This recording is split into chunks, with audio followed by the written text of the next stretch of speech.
Sasagot po tayo ng tanong at ang tanong ay ganito. Bakit ang tao merong kaalaman ng mabuti at masama? O bakit tayong tao merong kaalaman ng mabuti at masama? Yun pong mabuti at masama, bigay po yun ng Diyos. Pero binibigyan ka rin ng daan ng Diyos kung ano ang iyong tatahakin, yung mabuti. Bakit ang tao mayroong kaalaman ng mabuti at masama? Dahil po yon sa punong kahoy ng buhay na nakaalam ng mabuti at masama. Yon ang pagkain na ipinagbawal ng Diyos pero kinain ng ating mga ninuno na si Adan at Eva. Nadala sa atin ang mabuti at masama. Yon. Nadala sa atin ang mabuti at masamang kaalaman hanggang sa panahon na ito.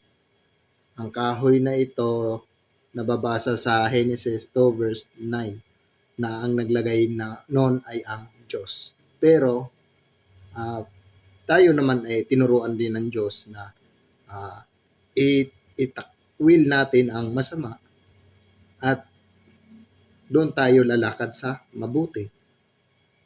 Kaya ang nagbigay ng mabuti at masama, ang Diyos pa rin. Nagbigay sa tao. Kaya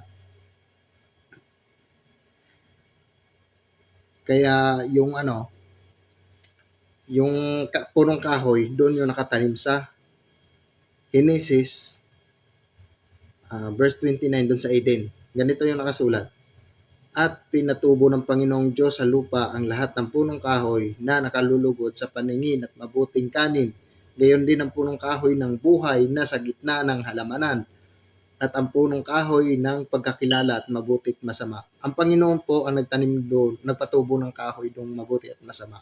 Kaya sa Panginoon pa rin po nanggagaling yung mabuti at masama. Pero binigyan tayo ng daan ng ating pipiliin ay mabuti. Hanggang dito na lang. Paalam.